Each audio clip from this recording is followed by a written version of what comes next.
sumpah nih ya, demi Allah saya tidak terluka sama sekali oleh keadaan itu. Bahkan saya beruntung.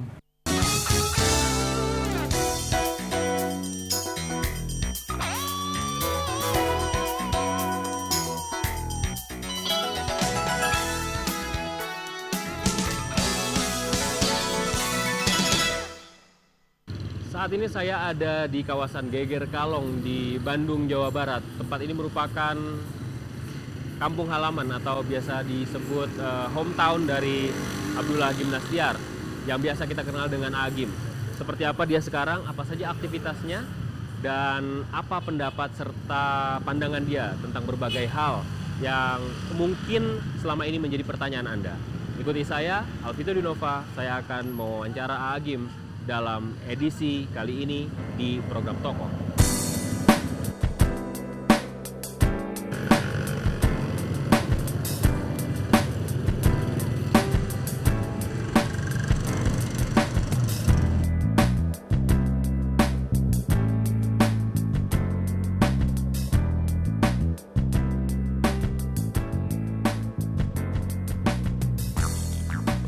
Apa adanya.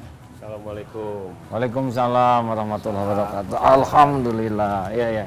Nuhun. Bapak. Minta waktunya sebentar, A. Alhamdulillah. Buat ngobrol-ngobrol. Mangga. Ya, Nggak apa-apa yang lain ikutan. nggak apa-apa. Kalau misalnya mau ngobrol-ngobrol bareng-bareng. Udah lama nggak pernah ketemu A lagi di mana-mana. Di TV seringnya kita ngeliat A. Tapi sekarang sudah tidak kelihatan lagi. Kemana aja sekarang? Aktivitasnya ada saja. Ada. Aktivitasnya apa sehari-hari jadi? Biasanya kan kita lihat beberapa tahun yang lalu selalu ada di TV setiap akhir pekan memberikan tausiah, ceramah dan sebagainya. Sekarang jadwalnya di TV 1 kali seminggu. Jam 4 pagi. Jadi pemirsa ada yang belum bangun, saya keluar. Saya selesai, pemirsa bangun gitu. Ada. Ya di sini lebih banyak dengan santri, belajar nulis, dakwah. Kalau aktivitas dakwah di luar ketika zaman AA masih di TV gitu ya, saya nggak mau bilang waktu zaman AA jaya seolah seperti sekarang tidak jaya lagi. Waktu masih sering nongol di TV kayaknya aktivitasnya banyak sekali. Kita lihat bagaimana media mengcover tidak hanya program AA tapi juga aktivitas AA gitu.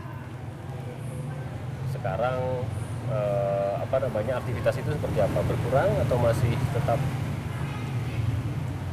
Jadi kalau dulu kurang seimbang. Terlalu banyak aktivitas untuk diliput.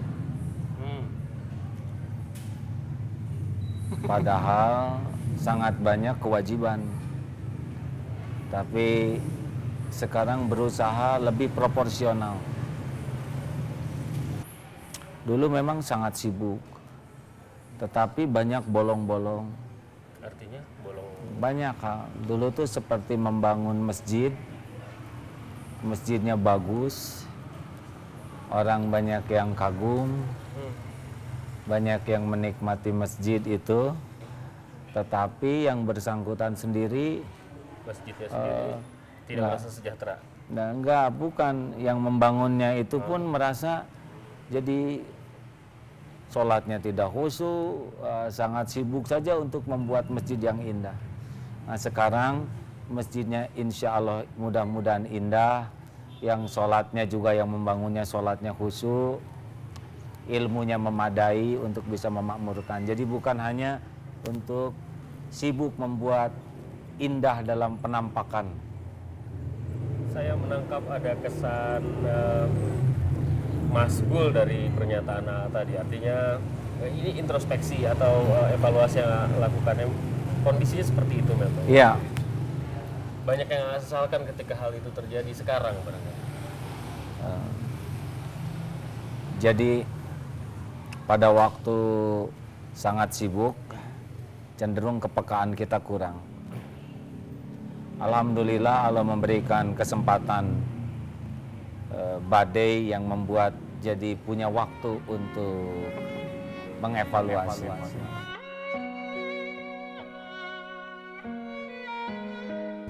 Kala itu Agim menginspirasi banyak orang, tidak hanya Muslim barangkali. Agim pernah berceramah atau memberikan semacam pendapat, opini, jangan kalau nggak mau disebut tausiah kepada masyarakat non Muslim.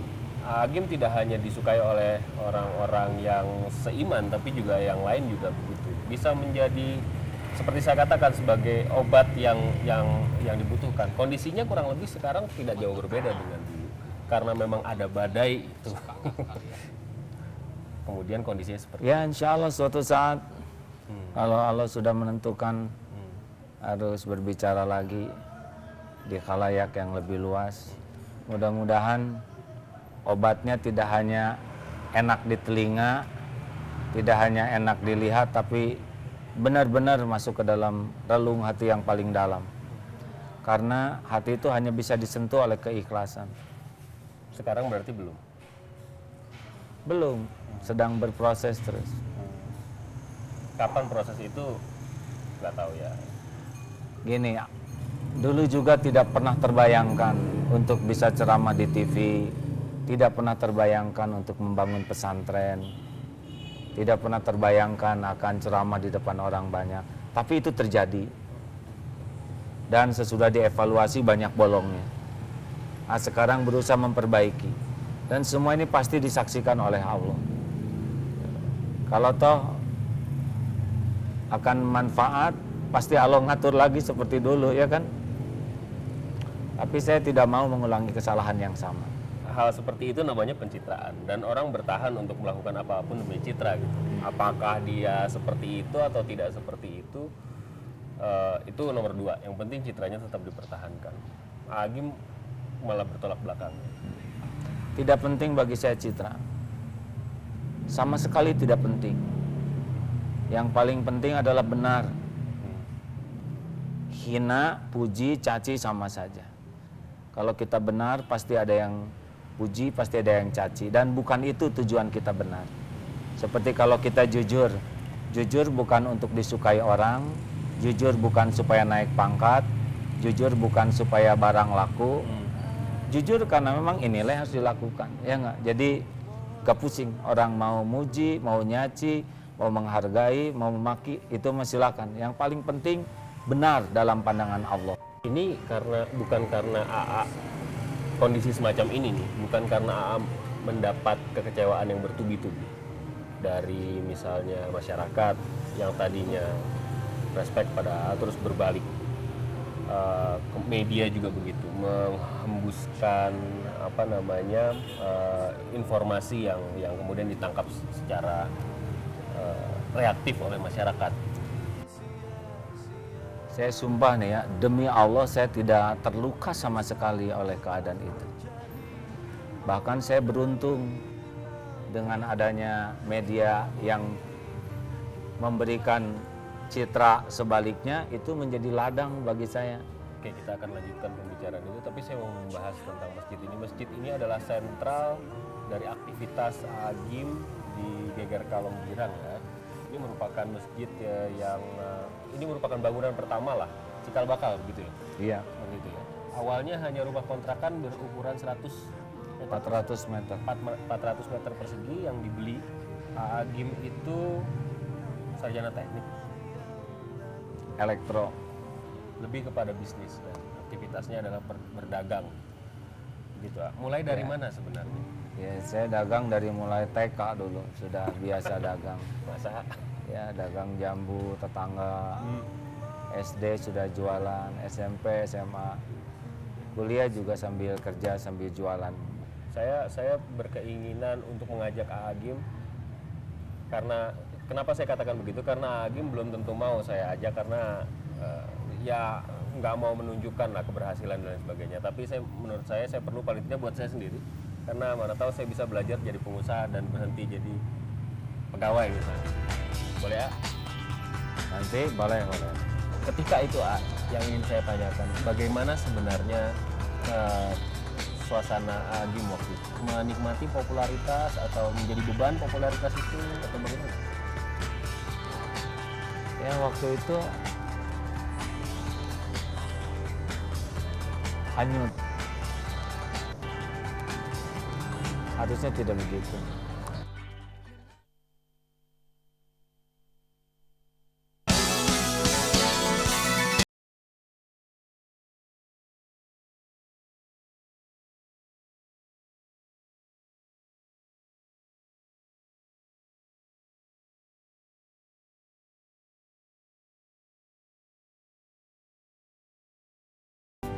Oke, kita sudah dengarkan tadi Agim berceramah. Itu rutin dilakukan setiap asar?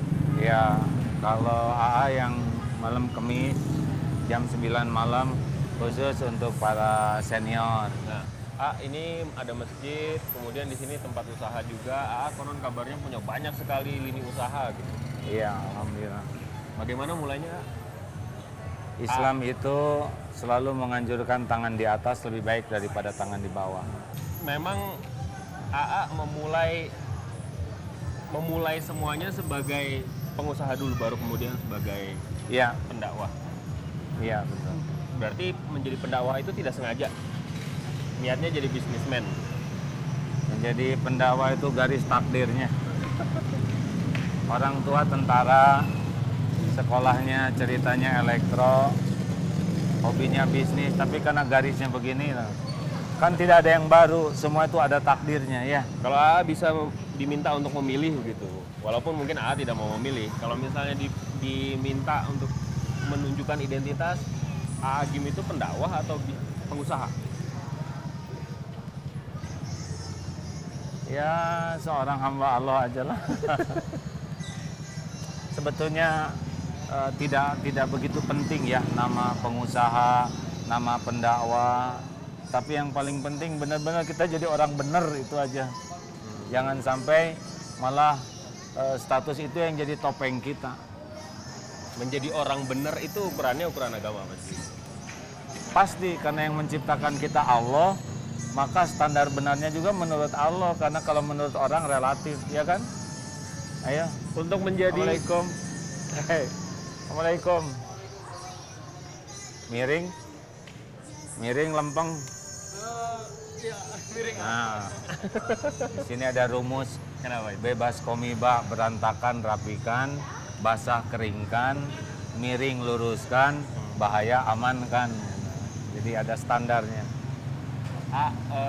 AA sebagai pendakwah ini juga menarik juga untuk ditelaah gitu ya.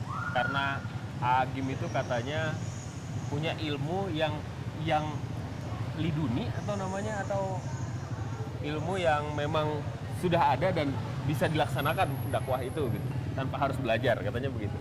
Saya tidak sependapat dengan perkataan itu, ya. Bahwa ilmu itu karunia Allah lewat belajar, lewat berguru, lewat tafakur. Memang mungkin pemahamannya ada yang bisa lebih dalam. Semua itu karunia Allah. Tetapi saya tidak sependapat kalau disebut dapat ilmu tanpa belajar, karena memang belajar, ya. Kita duduk sini ya. Ya, Di monggo. sini. Ya. Sini silakan. Ketika kemunculan Agim muncul dengan pola gaya berceramah, ulama yang berceramah dengan gaya yang ringan, konkret, agak lebih bukan menghilangkan ya, artinya menggunakan elemen-elemen ayat dan lain sebagainya itu tetap ada, tapi lebih konkret menunjukkan contoh-contoh yang praktis di kehidupan sehari-hari. Itu memang direncanakan seperti itu. Agim merasa Pertama karena memang saya terbatas hafalan saya tentang ayat. karena itu juga ada yang menyindir, itu Ustadz sebenarnya Ustadz atau bukan karena ayatnya sedikit sekali gitu. Iya, saya memang terbatas hafalannya. Kalaupun saya tahu, saya pun harus belajar untuk berpikir apakah yang saya sampaikan ini sudah dilakukan atau belum. Jadi tambah sedikit lagi yang dikatakannya. Namun karena memang saya merasa bahwa Islam itu hadir bukan hanya untuk wawasan teori, jadi sebisa mungkin walaupun sederhana penyampaiannya adalah manfaatnya gitu. Jadi memang alasannya ya seperti itu ya. Alasannya ilmunya masih sedikit. Tapi memang Dan tapi memang justru itu yang kena gitu. Ketika itu tuh artinya ketika Agim masih sering tampil di TV.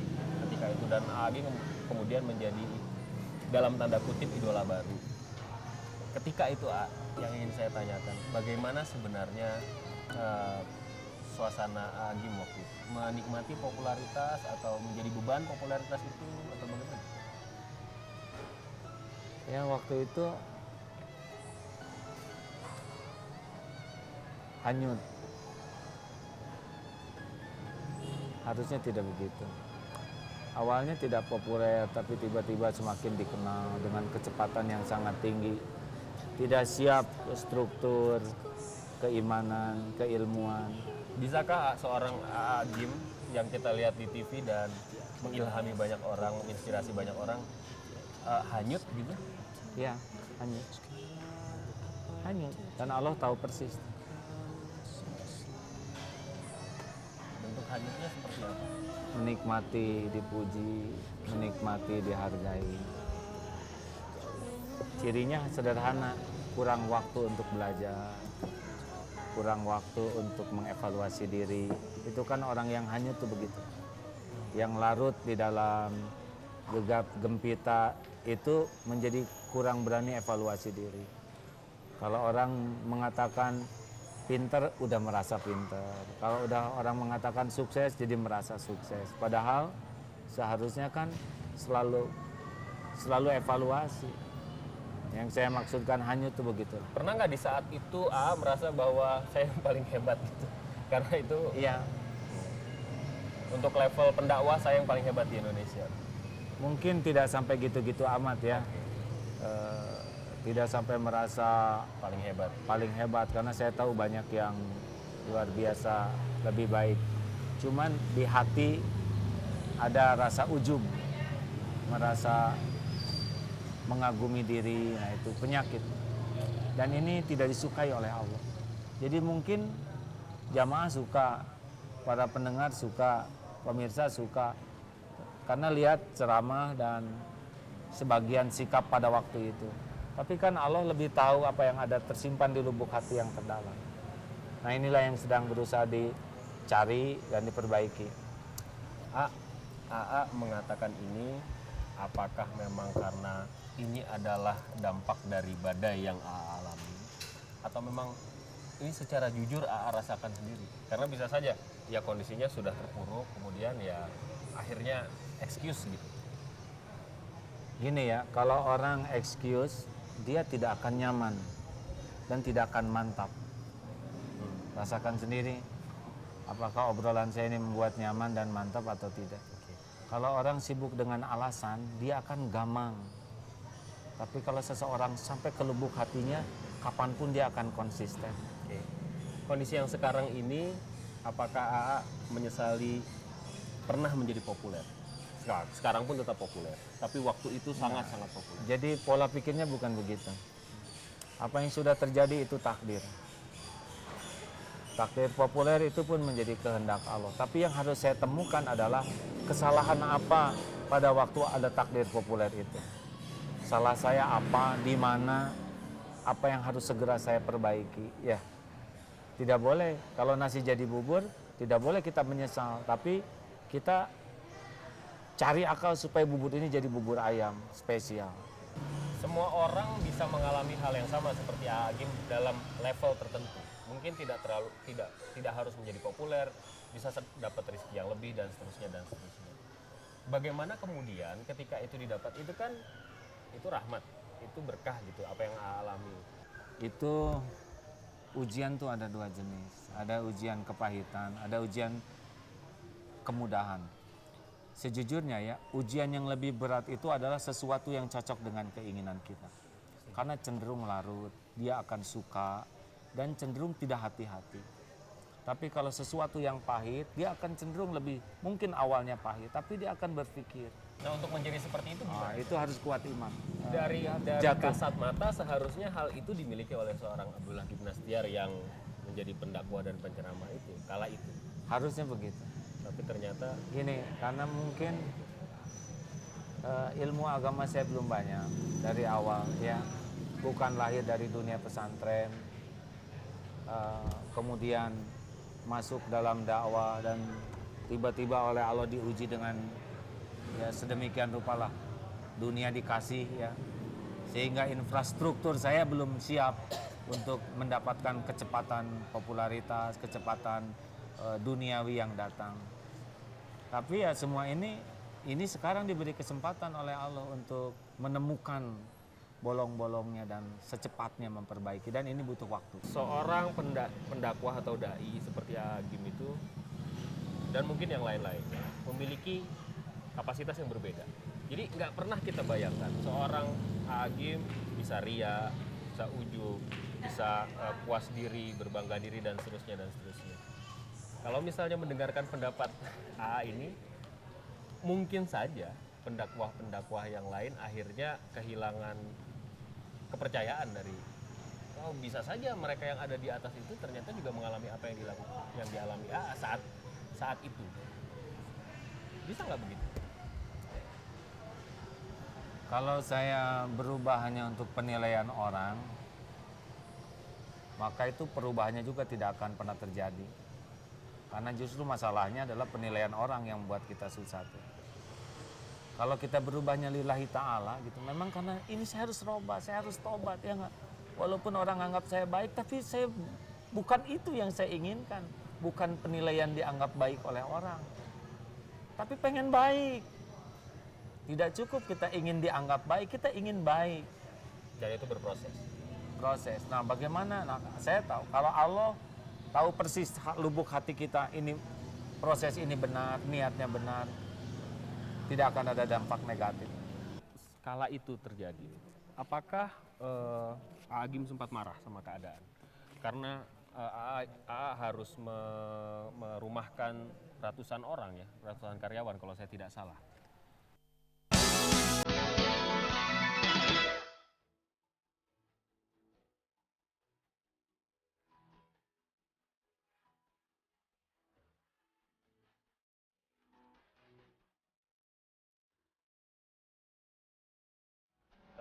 Jalan lagi ya. Ada pertanyaan yang ingin saya tanyakan sejak dulu kepada pendai atau kepada penceramah. Penceramah itu atau pendai ya, apakah memang benar murni niatnya untuk mendakwah atau juga untuk mencari yang lain gitu? Karena kita sering dengar pendakwah itu memasang harga. Kalau mau datang si A atau si B, Kiai Anu atau Ustadz ini sekian harganya. Kalau enggak, ya enggak akan dapat. Jadi orang-orang biasa yang terbatas kemampuan untuk finansialnya nggak akan mungkin dapetin ustadz-ustadz yang bagus gitu.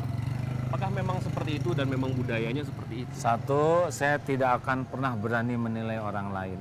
Oke. Pantang bagi kita untuk berburuk sangka, ya satu. Yang kedua, saya diberikan rezeki yang lebih dari cukup dari dulu oleh Allah, sehingga tidak terpikir mencari nafkah lewat berdakwah. Jadi bagaimana kemudian kalau misalnya saya hanya punya uang 1 juta atau katakanlah 2 juta, ingin mendapatkan Agim sebagai ustadz yang memberikan tausiah kepada saya, mungkin nggak? Nggak punya apa-apa, saya yang bawain nanti. Tapi itu benar? Benar. Bahkan ketika waktu itu? Ini Allah sedang mendengarkan. Oke. Di balik semua kekurangan saya waktu itu, untuk yang satu ini alhamdulillah sudah dari awal konsisten bahwa tidak untuk mencari nafkah lewat berdakwah. Tapi ada kan fenomena seperti itu? Saya tidak pernah berani menilai orang lain, dosa hukumnya. Baik, kalau begitu. Konon kabarnya ketika badai itu datang, semua kegiatan bisnis dan lain sebagainya itu puruk, jatuh gitu. Apakah benar seperti itu dan AA melihatnya seperti apa? Tidak sepenuhnya seperti itu ya. Yang paling berat itu adalah yang paling bersandar kepada AA, yang memang proyeknya proyek menjual program AA. Nah, karena memang dari awal sudah disadari ini perusahaan tidak akan sehat kalau dia hanya mendagangkan figur. Cuma waktu itu belum tahu jalannya. Karena memang masih lagi ya, asik di ya, atas. semua larut ya. Nah, untung Allah menolong ngasih jalan seperti ini. Sehingga sekarang betul-betul teman-temannya menjadi profesional. Wah, berkah luar biasa ya. Contoh MK Travel dulu berat sekali. Kalau ada A baru berangkat.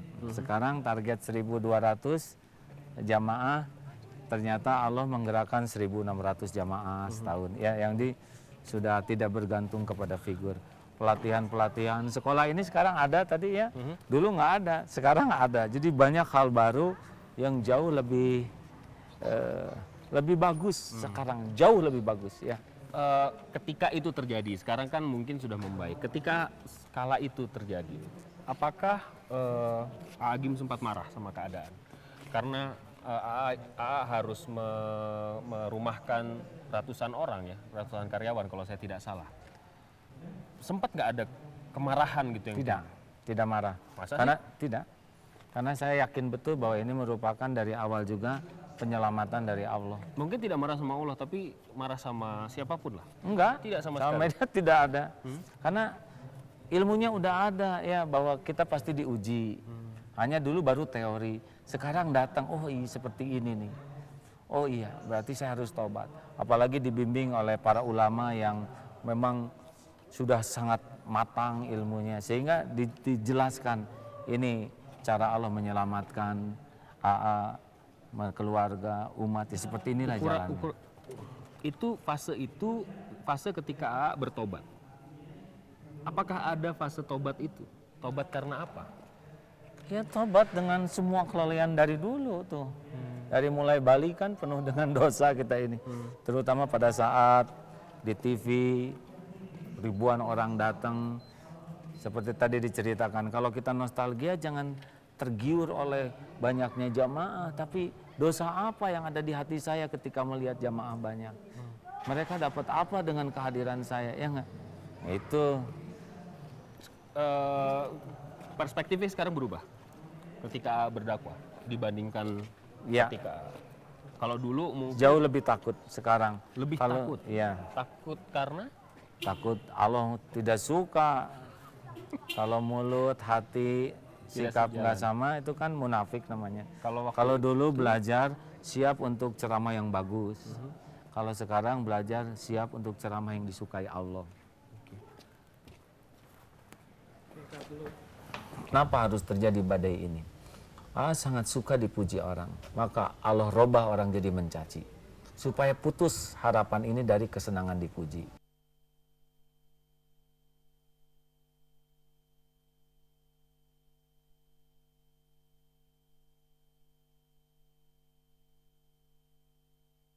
Ini dari kesenangan dipuji.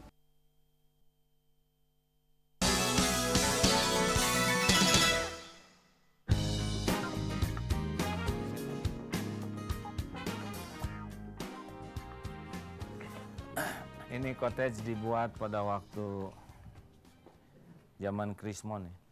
Sebelah sebelum Krismon, sebelah sesudah Krismon. Alhamdulillah. Didesain oleh teman-teman santri, dibangun dan sampai santri sendiri yang iya, mendesain. iya, alhamdulillah. Dan ini untuk kepentingan apa? Iya, pelatihan-pelatihan di sini, terus ya yang weekend, liburan, keluarga di sini. Santri juga kalau misalnya orang tuanya datang bisa menginap Iya, di iya. sini gitu ya. Jadi Karena hampir semua di sini jadi homestay, jadi kalau ada keluarga yang datang sudah disiapkan. dulu katanya ketika AA mencapai kejatuhan itu semuanya serba sepi katanya. Kita di sini aja. Sebetulnya tidak gitu juga tuh. Enggak ya? Enggak ya. Saya juga heran. Sebetulnya tidak sedramatis itu yang terjadi. Banyak tamu tetap. Hanya bedanya kalau dulu ada acara yang saya evaluasi tidak perlu, misalkan ya dikumpulkan jamaah, ditayangkan sesuatu yang bisa membuat orang kagum gitu. Nah, sekarang atau antri potret. Nah, sekarang yang gitu-gitu sudah jelas tidak perlu dilakukan lah. Agim sekarang berbeda dengan yang dulu ketika semua menyoroti media dan lain sebagainya, masyarakat juga sangat dekat dan sangat cinta sama, dan kemudian muncullah badai itu. AA memutuskan untuk melaksanakan poligami dan kemudian bergulirlah berbagai reaksi yang kemudian dipotret oleh media sampai akhirnya ada isu hubungan rumah tangga AA pecah dan lain sebagainya gitu. Saya mencatat AA sempat marah sama wartawan yang Begini, intinya adalah kemarahannya itu adalah bukan sebuah sikap yang etis ya. Urusan keluarga, urusan dalam itu menjadi bahasan publik. Jadi harus mendapat pelajaran juga pihak media bagaimana memiliki kesantunan di dalam menggunakan media. Jangan sampai ada isu-isu keluarga atau apa hanya jadi komoditas mencari uang. Mereka menjadi sangat rendah nilai media itu. Nah, inilah yang membuat saya kurang suka kalau orang terlalu banyak ikut campur ke hal yang pribadi. Dan ini seharusnya menjadi adab atau etika media. Sudahlah, hargai orang punya privacy. Dah, kita cari hal lain yang tidak harus semuanya orang menjadi menjadi terganggu privasi. Ini pertanyaan blunder, tapi harus saya tanyakan. AA boleh marah, boleh enggak sama saya. Tapi kenapa kemudian AA masih punya sekian banyak usaha? Kenapa tidak dilepaskan saja semua usaha itu? AA menjadi pendakwah saja dari masjid ke masjid. Toh itu hidup dan tidak memikirkan dunia, memikirkan umat dan lain sebagainya. Kenapa itu masih dilakukan? Mungkin informasinya yang belum sampai. Saya sudah lepas semua perusahaan saya, sudah zero sekarang. Oke. Semua perusahaan sudah diberikan ya. Kepada yayasan dan ada yang ke yayasan, ada yang ke manajemennya. Jadi sama sekali tidak dipegang. Tidak. Tidak ada pegangan sama sekali. Tidak, sudah diberikan. Ada yang masih perusahaan saya pribadi, tapi udah nggak ikut campur sama sekali. Oke. Nah, jadi sekarang waktu lebih banyak untuk belajar, ibadah, dakwah. Keluarga di mana tuh? Ya di sini, tiga-tiganya di sini. Masuk ke dalam situ. Itu kepepet atau memang ada niatan seperti itu? Kenapa AA melakukan itu? Kan susah membangun kerajaan ya, kerajaan. Orang menjadi konglomerat, ya kan konglomerat juga, punya banyak perusahaan itu namanya konglomerat. Dan kemudian begitu saja dilepas. AA putus asa atau gimana atau? Gini ya, kalau orang sudah tahu rasanya dan nggak ada rasanya mau apa lagi ya nggak? Udah tahu uang segitu banyaknya dan nggak ada apa-apanya uang itu selain ngotorin hati ya. Sudah pernah nyobain dihormati orang dan ternyata nggak ada apa-apanya. Terus kenapa saya harus mempertahankan yang nggak ada apa-apanya itu ya?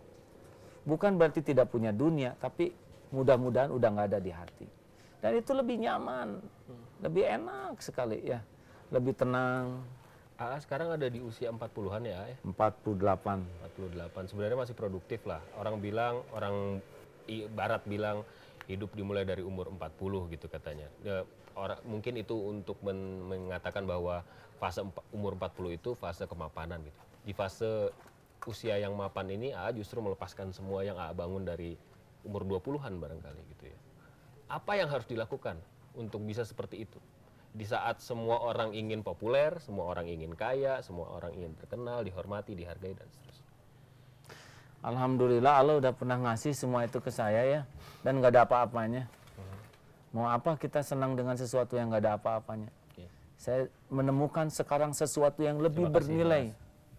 Ya, menemukan sesuatu yang lebih bernilai dari semua yang dulu dianggap hebat itu ya.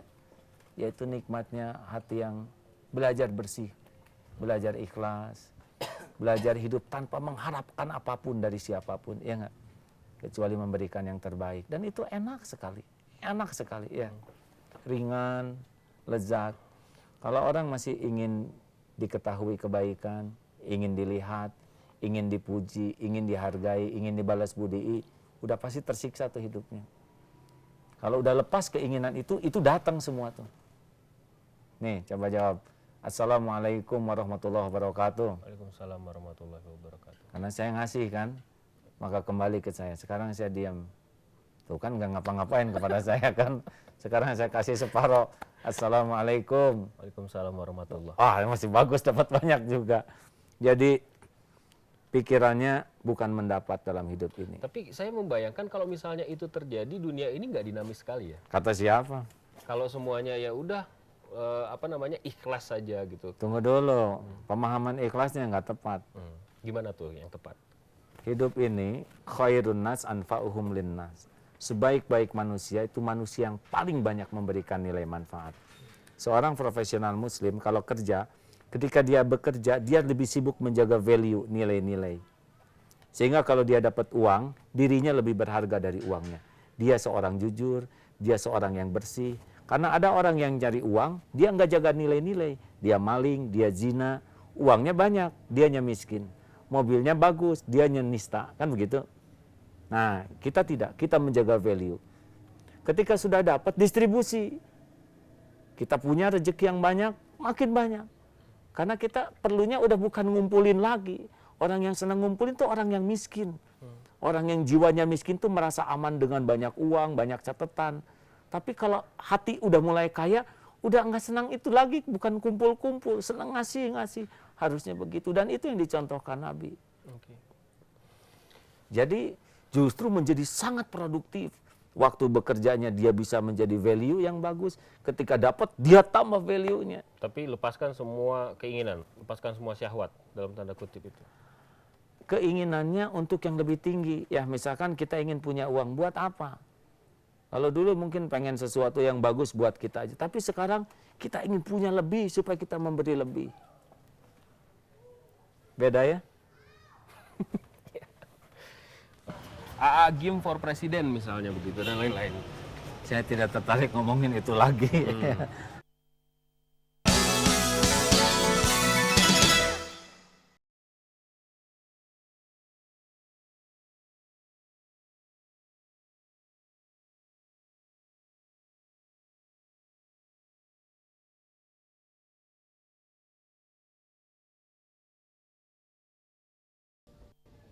Sekarang sudah lebih tenang, sudah lebih sukses lah dalam tanda kutip menurut ukuran AA. Masih Gini. punya keinginan? Jadi ketenangan itu akan terjadi kalau jelas. Jelas apanya? Jelas semuanya ya. Kalau kita bergerak tanpa kejelasan pasti bingung. Kita ragu, nggak pernah mantap, ya kan, dan tidak nyaman.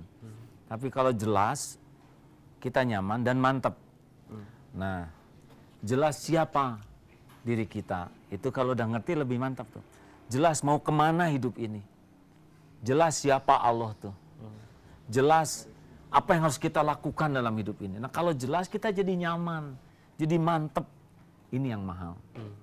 Tidak banyak orang yang jelas dalam hidupnya. Dia cari uang, tapi dia sendiri tidak mengerti terus mau apa uang ini. Dia mati-matian rebutan jabatan kedudukan. Tapi dia juga bingung kenapa saya nggak bahagia.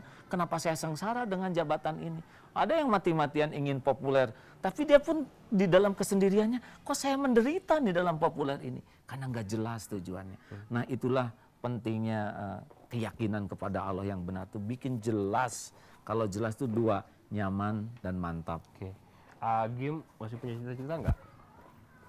Untuk hidup ini?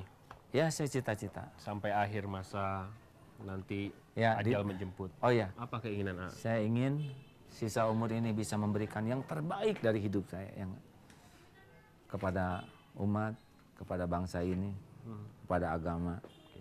Konkretnya? Apa saja, bisa dengan ilmu, bisa dengan tenaga, harta, apa saja yang Allah sukai. Goal terbesar, saya ingin pulang, ingin jumpa dengan Tuhan saya, Allah Subhanahu wa Ta'ala. Siang malam itu yang dipikirkan, bagaimana hidup yang cuman sisa waktu ini bisa tidak konyol, tapi semuanya efektif, bisa manfaat. Menurut Nabi, khairun nas anfa'uhum linnas. Sebaik-baik manusia adalah manusia yang paling banyak manfaatnya. Apakah ada hal yang bisa dikonkretkan dalam sisa usia ini AA mau akan apa? Ya itulah manfaat-manfaatul lebar, luas. Karena terus terang saja saya membrowse nama AA Gym dan masih ada tulisan-tulisan yang mengharapkan AA untuk melakukan lebih misalnya. Masih ada website yang terpelihara walaupun tidak ada isinya. AA Gim for Presiden misalnya begitu dan lain-lain. Saya tidak tertarik ngomongin itu lagi. Saya tertarik hidup bisa baik, ngajak orang baik. Politik tidak menjadi dunia AA Gim. Tidak. Saya tidak tertarik untuk membahas itu, memikirkan itu. Saya tertarik ingin bisa punya hati yang bersih, bisa manfaat, bisa ngajak orang lain berhati bersih, bisa mengajak orang lain hidup bermanfaat. Terima kasih atas waktunya, terima kasih atas ilmunya karena saya menimba ilmu hari ini langsung dari orang yang selama ini saya lihat di televisi. Terima kasih ya. Alhamdulillah. Ya, terima kasih. Ya, nuhun. Assalamualaikum ya. Sampai di sini tokoh, kita akan jumpa Mana? minggu depan dengan narasumber lainnya. Saya Alvito Dinova.